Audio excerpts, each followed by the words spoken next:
es lo que había anunciado. Estamos hablando de la segunda mina cuprífera más importante del mundo. Y Cerro Lindo, en Ica, ha anunciado también la suspensión de operaciones por el tema de conflictividad.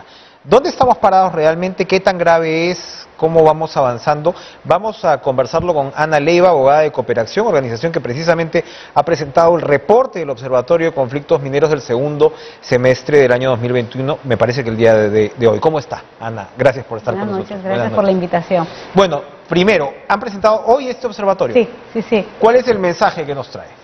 Bueno, un hallazgo que vemos es que los conflictos precisamente se han incrementado moderadamente. En julio estaban en 195 y ahora están en 198. ¿No? Entonces no es que haya... No se han disparado. No se han disparado. Ya estaban complicados. Ya estaban y lo que también se observa es que los conflictos son de larga data, la mayoría, ¿no? Son pocos los conflictos nuevos. Entonces algunos se reactivan, ¿no? Otros están latentes, pero no se terminan de resolver, es lo que pasa, ¿no? Y con el tiempo se van complejizando. Es lo que hemos podido observar, ¿no?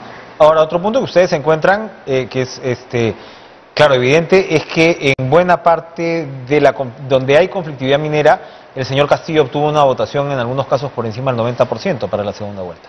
Sí. E incluso votaciones muy importantes durante la primera vuelta, ¿no? Sí, en el sur, por ejemplo, en todo lo que es el corredor del sur, allí obtuvo una alta votación y creo que se asocia a las expectativas que tienen de que se resuelvan sus demandas, ¿no? Estaban esperando eso, ¿no? Que él los atendiera. ¿Eso podría tener que ver con la percepción que viene del sector privado que el gobierno no está siendo lo suficientemente enérgico para controlar estos conflictos, cree usted, por ejemplo? No, yo creo que el gobierno lo que trata ahora, me parece, es de escuchar, ¿no? Pero lo que pasa es que creo que necesita tener más claridad cómo va a manejar la situación. O sea, está bien escuchar, porque lo primero hay que saber qué pasa. Por supuesto. ¿No? Pero luego, ¿cuáles son los siguientes pasos? ¿Cuál es la política? Y eso tenerlo, creo que hay que tenerlo más claro, ¿no? Y ahí me parece que hay cosas por debatir y conversar. Sobre los casos que son sumamente urgentes, uno el corredor minero, con el epicentro ahora mismo en Las Bambas, en Chumbivilcas. Es un conflicto, o son varios conflictos que tienen varios rostros, pero lo que decíamos ahora, comentaba un reportaje que salió en Reuters, que si bien escucha a las partes, han viajado hasta la zona Purímac y recogen la queja constante de los comuneros en torno a el polvo. Es el polvo que levanta, todos los problemas que levanta el traslado del mineral. Conversábamos, esto había sido planteado hace años como un mineroducto, no se dio al final, la empresa fue vendida, ya pasó hace muchos años, pero el hecho es que parece ser que esa sigue siendo, si no una de las madres del cordero.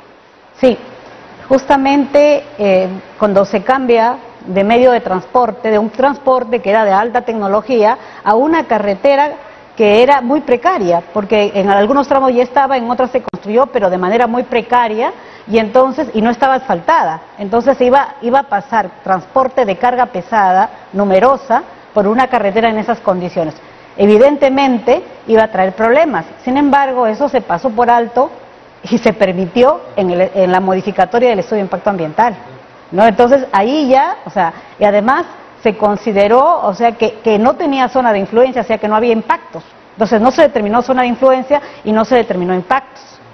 Posteriormente ya ha sido la presión social que ha logrado, ¿no? Y también la incidencia, que en la tercera modificatoria se introduzcan algunos impactos para que sean mitigados, pero no han sido adecuadamente definidos y entonces no hay las medidas idóneas, y es por eso que el año pasado OEFA señala que es necesario, ¿no? hacer ese trabajo que no se hizo, determinar las zonas de influencia y los impactos para poder tener un plan de manejo adecuado para esa zona.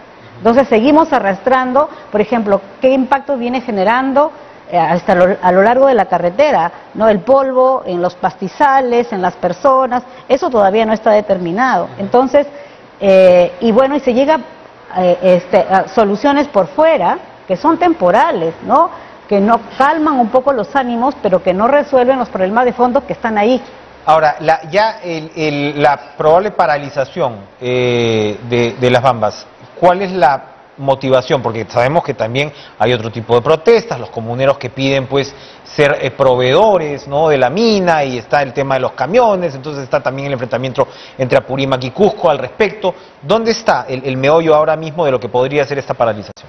Sí, bueno, hay estos problemas que generan malestar, Lo que acabamos ¿no? de describir. Pero también hay expectativas, no satisfechas, porque la minería cuando llega a un lugar despierta expectativas, ¿no? O sea, te ofrece, está el tema de las hay tierras, ofertas, incluso, no, ¿no? aparte de las tierras, hay estas, o sea, expectativas económicas de desarrollo cuando llega una actividad minera, ¿no? Entonces, y hay pocas oportunidades en estos lugares para la población local. Entonces, eso también creo que es un tema que tiene que ser mejor manejado, ¿no? Porque yo creo que hay la necesidad de tener un desarrollo más diversificado, ¿no? Y pensar la zona sur como, ¿no?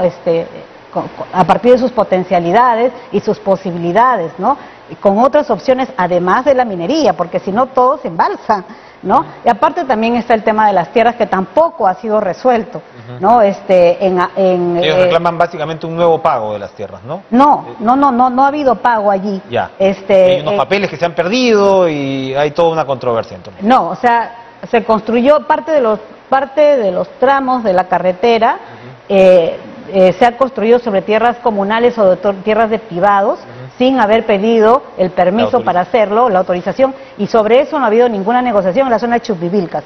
Ellos quieren tratar con la empresa, pero eso ya no es posible, ¿no? Porque la carretera se convirtió en pública. Entonces ya eso no es posible, entonces ahora es con el Estado con el que tienen que tratar.